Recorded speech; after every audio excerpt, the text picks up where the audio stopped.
मिनश्शैतानिर्रजीम बिस्मिल्लाहिर्रहमानिर्रहीम इय्याका नअबुदु व इय्याका नस्तईन। आज के लेक्चर में हम प्रोटीन सिंथेसिस को कंटिन्यू करेंगे और प्रोटीन सिंथेसिस में हमने बेसिकली क्या पढ़ा था। प्रोटीन सिंथेसिस में हमने ये पढ़ा था कि ये बेसिकली एक ऐसा अमल है कि जिसमें डीएनए से आरएनए बनता है और आरएनए से फिर प्रोटीन्स बनते हैं। ठीक है, तो उसमें हमने इनिशिएशन प्रोसेस पढ़ा था। इनिशिएशन में हमने क्या पढ़ा था जी, थोड़ा सा इसको रिवाइव कर लेते हैं। इनिशिएशन में हमने ये पढ़ा था कि जो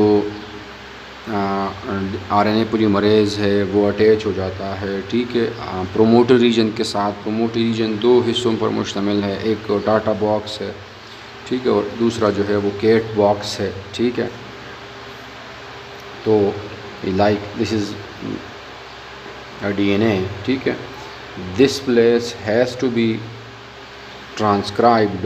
ठीक है, तो उसके अपस्ट्रीम पर -10 एंड -35 की अगर हम बात करें, ये प्रोमोटर रीजन सारा कहलाता है, ये टाटा बॉक्स है और ये क्या है जी, ये कैट बॉक्स है। ठीक है, तो यहाँ पर ये अटैच हो जाता है। फिर उसके बाद उससे हमने ये भी पढ़ा था कि ये आरएनए पॉलीमरेज जो है ये अल्फ़ा, बीटा एंड सिग्मा सब यूनिट पर मुश्तमिल है। जब ये अटैच हो जाता है तो ये जो सिग्मा सब यूनिट है ये रिलीज़ हो जाता है और फिर ये अपस्ट्रीम से ये पॉलीमरेज, आरएनए पॉलीमरेज, ये डाउनस्ट्रीम की तरफ इस जीन पोर्शन वाले हिस्से की तरफ आता है और फिर इसकी जो है वो इलांगेशन स्टार्ट हो जाती है। ठीक है,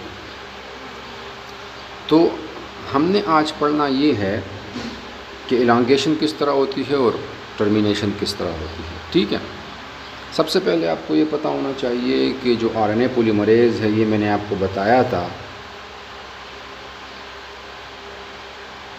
कि ये एक बॉस है। ठीक है, इस पूरे प्रोसेस का। ठीक है, आपने इसके 3 काम याद रखने हैं और ये 3 फंक्शंस जो हैं वो हम 3 फंक्शंस जो है वो 3 पीस से जो है ना वो हम रिप्रेजेंट करेंगे। 3 फंक्शंस 3 पी से जो है ना, पीज से हमने रिप्रेजेंट करना है। ठीक है, सबसे पहले पी जो है वो इसका काम, इस पॉलीमरेज का क्या है जी, पॉलीमराइजेशन। ठीक है, पॉलीमराइजेशन। पॉलीमराइजेशन से क्या मुराद है, जो आरएनए स्ट्रैंड बनेगा, लाइक दिस इज़ डीएनए, ये अनकॉइल हो गया है। ठीक है, इसके आगे जो है ना क्या बनेगा, एक आरएनए स्ट्रिप बनेगा। ठीक है, उसकी क्या करता है जी, वो इलांगेशन करता है। ठीक है, तो ये बेसिकली पॉलीमराइजेशन कहलाएगा। एक ये पॉलीमराइजेशन करता है। ठीक है, दूसरा जो है वो प्रूफ रीडिंग है। प्रूफ रीडिंग हमने बेसिकली डीएनए की रिप्लिकेशन में भी पढ़ा था, लेकिन डीएनए की रिप्लिकेशन में जो प्रूफ रीडिंग का अमल है वो बहुत ज़्यादा सोफिस्टिकेटेड है और बहुत ज़्यादा एक्यूरेट होता है। यहाँ पर आरएनए पॉलीमरेज इतनी सोफिस्टिकेटेड तरीके से जो है ना वो प्रूफ रीडिंग नहीं करता, बल्कि यू कैन से कि लेस फंक्शनल है, लेकिन स्टिल इसका स्लाइट यू कैन से कि वो इन्वॉल्व होता है प्रूफ रीडिंग में। ठीक है, तो P for proof reading, P for polymerization, ये आरएनए पॉलीमरेज के फंक्शन है। और पी फॉर प्रोटीन ब्रिज है।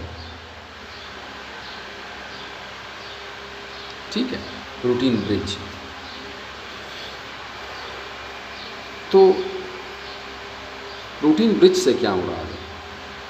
प्रोटीन ब्रिज से मुराद ये है कि ये जो आरएनए पॉलीमरेज है ये एट ए टाइम एक सिंगल न्यूक्लियोटाइड को एक्सपोज करता है।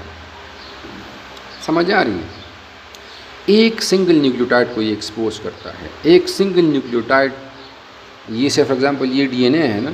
ठीक है, अब यहाँ पर एक आरएनए पॉलीमरेज, एक डीएनए का न्यूक्लियोटाइड मौजूद है। तो ये यहाँ पर ये अभी इसके अपोजिट जो है ना कम्प्लीमेंट्री स्ट्रैंड नहीं बना है, तो इसके आगे कम्प्लीमेंट्री स्ट्रैंड जब बन जाएगा तब ये आगे मूव करेगा।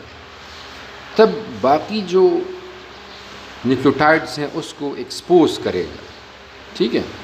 अदरवाइज़ ये एट ए टाइम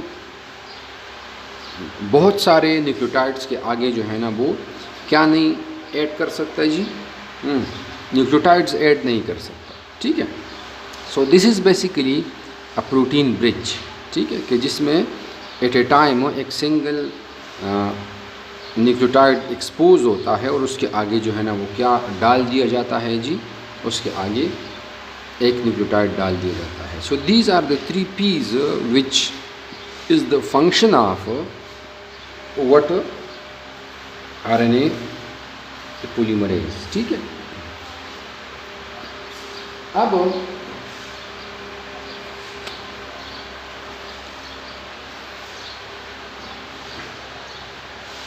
ट्रांसक्रिप्शनल बबल के बारे में अगर हम बात करें, बल्कि इसके और भी फंक्शंस हैं, ठीक है, उसको पहले पढ़ लेते हैं, ठीक है, कि जो RNA पॉलीमरेज है वो एट ए टाइम DNA की अनवाइंडिंग भी करता है और DNA की रीवाइंडिंग भी करता है, ठीक है। लाइक दिस इज़ DNA, ठीक है। अब इसको जब अनवाइंड किया जाता है तो इसके ये जो हाइड्रोजन बॉन्ड्स हैं इसको तोड़ दिया जाता है, ठीक है। तो यहाँ पे क्या बनेगा, यहाँ पर एक बबल बन जाएगा, ठीक है, बबल बन जाएगा।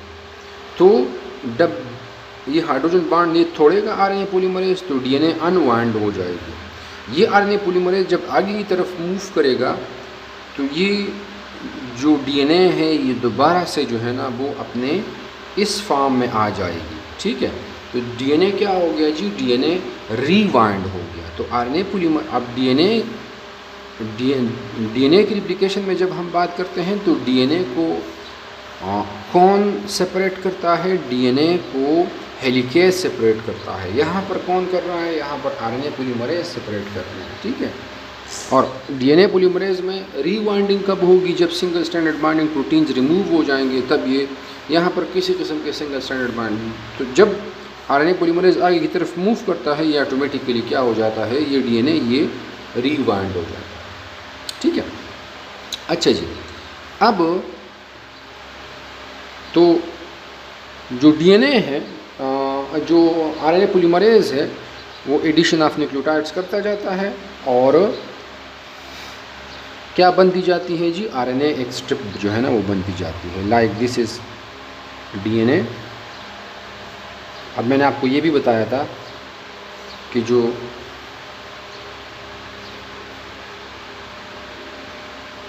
लीडिंग स्ट्रैंड पर जो है ना वो होती है DNA की DNA का जो टेम्पलेट है, ठीक है, टेम्पलेट स्ट्रैंड जो है वो लीडिंग स्ट्रैंड है। लीडिंग स्ट्रैंड से ही जो है ना वो क्या होती है, लीडिंग स्ट्रैंड से ही मैसेंजर RNA जो है ना वो बनता है, ठीक है। तो न्यूक्लियोटाइड्स ऐड होते जाते हैं, ठीक है। Like this is what, this is your RNA, ठीक है, ये बन गया है पहले से, ठीक है। This is your starting point, this is your proceeding point, और फिर एक ऐसा पॉइंट आता है जहाँ पर RNA बन जाता है, ठीक है। तो यहाँ पर एक हेयर पिन लूप बनता है। इसको मैं अगर यहाँ पर ड्रा कर लूँ इस तरह, ठीक है, ये हमारा RNA है, ठीक है, सिंगल स्टैंडर्ड है, ठीक है, लेकिन स्टिल ये एक ब्रिज बनाता है, ठीक है, जिस तरह DNA है, ठीक है। DNA डबल स्टैंडर्ड है, ये सिंगल स्टैंडर्ड है, ये एक सिंगल स्टैंड है, लेकिन फिर भी ये यहाँ पर एक हेयर पिन लूप बनता है, लूप लाइक स्ट्रक्चर जो है ना वो बनता है, ठीक है। इस लूप लाइक स्ट्रक्चर में GC कंटेंट होता है, ठीक है, और लास्ट में UUU सीक्वेंस जो है ना वो होता है। एनी हाउ ये मैं आपको जस्ट जो है ना वो हेयर पिन लूप का बता रहा हूँ, ठीक है। तो क्या कंप्लीट हो गया जी, हमारा एलोंगेशन जो है ना वो कंप्लीट हो गया। ठीक है, अब हम हेयर पिन लूप के बारे में भी आपको थोड़ा सा आइडिया हो गया है। ठीक है, अब हम क्या पढ़ेंगे, अब हम टर्मिनेशन पढ़ेंगे।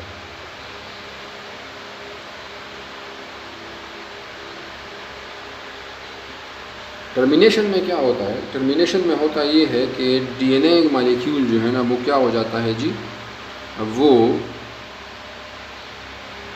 सॉरी जो आरएनए पॉलीमरेज है वो अपनी एक्टिविटी बंद कर लेता है, आरएनए बन जाता है। ठीक है, और जो डीएनए की ट्रांसक्रिप्शन है वो कंप्लीट हो जाती है। ठीक है, तो जो टर्मिनेशन है, ट्रांसक्रिप्शन के अमल को स्टॉप करने के लिए दो फैक्टर्स हैं। ठीक है, एक प्रोटीन है उसको हम कहते हैं rho, R small H O, rho dependent protein termination, और दूसरा क्या है, रो इंडिपेंडेंट प्रोटीन टर्मिनेशन। आपको पता चल गया होगा। ठीक है, रो डिपेंडेंट प्रोटीन टर्मिनेशन से क्या मुराद है। ठीक है, रो डिपेंडेंट प्रोटीन से टर्मिनेशन से मुराद ये है कि there is a protein called rho involved in termination। क्या मतलब है इसका, इसका मतलब ये है कि इसमें एक प्रोटीन इन्वॉल्व होगा, लाइक दिस इज़ डीएनए। ठीक है, यहाँ पर एक ट्रांसक्रिप्शन बबल बन गया है एग्जाम्पल के तौर पर। ठीक है, ये रो प्रोटीन जो है वो यहाँ पर अटैच हो जाता है। यहाँ पर जब अटैच होगा तो आरएनए पॉलीमरेज की जो एक्टिविटी है उसको क्या कर लेगा जी, उसको ये ब्लॉक कर लेगा। आगे की तरफ पे आरएनए पॉलीमरेज जो है ना वो नहीं जा सकता। यहाँ पर तो पहले से जो है ना वो आरएनए पॉलीमरेज अटैच है इस पूरे कॉम्प्लेक्स के साथ। ठीक है, आगे की तरफ नहीं जाएगा। तो जब नहीं जाएगा, ठीक है, तो क्या होगा जी, ये आरएनए पॉलीमरेज क्या हो जाएगा, ये ब्लॉक हो जाएगा। तो आरएनए रो प्रोटीन की अटैचमेंट की वजह से जब टर्मिनेशन होती है इसको हम क्या कहते हैं, रो डिपेंडेंट प्रोटीन टर्मिनेशन। ठीक है, और अगर टर्मिनेशन में कोई रो प्रोटीन इन्वॉल्व नहीं है तो उसको फिर बेसिकली उस टर्मिनेशन को हम क्या कहेंगे, रो इंडिपेंडेंट प्रोटीन टर्मिनेशन। ठीक है, अब इसको देखते हैं, रो इंडिपेंडेंट प्रोटीन टर्मिनेशन को देखते हैं। ये डीएनए है एग्जाम्पल के तौर पर। ठीक है,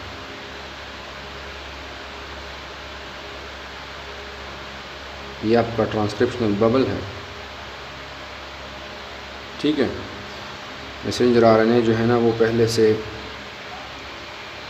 बन गया है। ठीक है, या इसको हम इस तरह लिख लेते हैं, sorry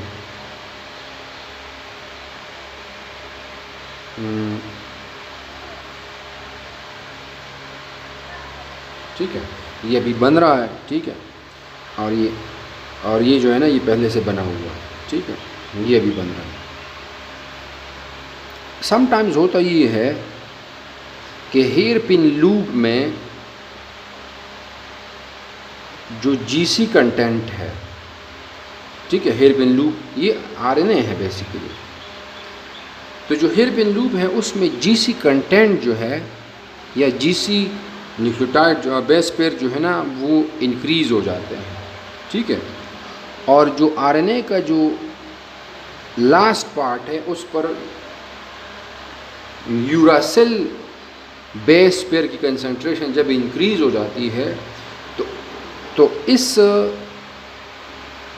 high concentration of GC and last पे यू, ये जब मैसेंजर आरएनए में आ जाते हैं तो इस यहाँ पर क्या अटैच है, इस यहाँ पर आरएनए पॉलीमरेज अटैच है।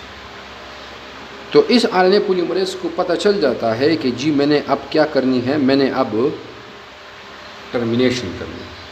समझ आ गई मैं क्या कह रहा हूँ? मैं ये कह रहा हूँ कि रो इंडिपेंडेंट प्रोटीन टर्मिनेशन में होता यह है कि उसमें रो प्रोटीन इन्वॉल्व नहीं होता।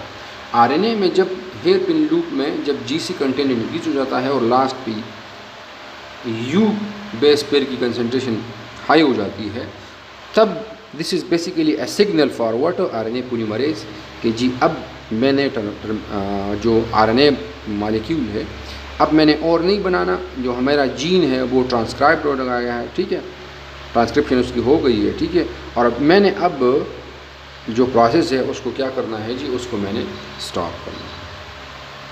तो ये जो है वो टर्मिनेशन है, ठीक है। एलोंगेशन भी आपको पता चल गया है, ठीक है। Anyhow if you people have any question regarding to the topic, ठीक है, नीचे कमेंट सेक्शन में लिख सकते हैं। थैंक यू, अल्लाह हाफ़िज़।